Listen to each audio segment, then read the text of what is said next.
వి gold trusted gold buyers తాకట్టులో ఉన్న బంగారాన్ని విడిపించి ఈ రోజు ఉన్న మార్కెట్ ధరకే కొనబడును. మరిన్ని వివరాలకు సంప్రదించండి 77107720.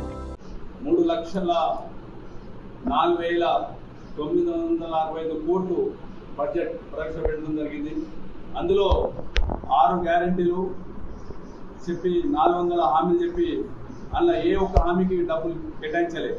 ఎందుకంటే సీఎం రేవంత్ రెడ్డి గారు ఎక్కడ పోయినా కేసీఆర్ గారు 7 లక్షల కోట్లు అప్పు చేసిందని అబద్ధాలు చెప్పడం జరిగింది. ఎక్కడ సభలో పోతే బూత్ మాట్లాడటం జరిగింది ఎక్కడ పోయినా.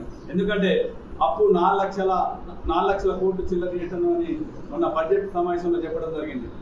అదే కాకుండా అప్పు ఎంత కట్టినామంటే మొన్న ఒక సభలో స్పీచ్లో మాట్లాడడం జరిగింది.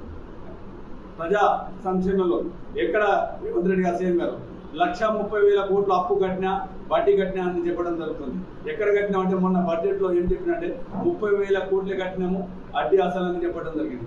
ఎందుకంటే లోపల ఒకటి చెప్తున్నారు, బయట మొత్తం బూత్ మాటలు చెప్పడం జరుగుతుంది రేవంత్ రెడ్డి గారు సీఎం గారు. ఎప్పుడైతే హామీలు చెప్పారో మీరు రైతు రుణమాఫీ ఇంతవరకు కాలే, 2 లక్షలు కాలే, అబద్ధం చెప్పి ఎక్కిన తర్వాత మీరు లోపల ఒకటి బయట ఒకటి ఏదనంటే కేసీఆర్ తిట్టడం, కేటీఆర్ తిట్టడం, కవితమ్మ తిట్టడం, హరీష్ రావు తిట్టడం, మీరు చేత కానీ 6 గ్యారెంటీలు ఇచ్చి ప్రజలను మోసం చేస్తున్నారు. మేము అంటే ఒకటే, మీరు చెప్పిన 6 గ్యారెంటీలు అమలు చేయమని టీఆర్ఎస్ పార్టీ డిమాండ్ చేస్తున్నాం. మరిన్ని వీడియోస్ కోసం ఛానల్ ని సబ్స్క్రైబ్ చేయండి. లేటెస్ట్ అప్డేట్స్ కోసం వాట్సాప్ ఛానల్ ని ఫాలో అవ్వండి. ఆ లింక్ డిస్క్రిప్షన్ లో ఉంది.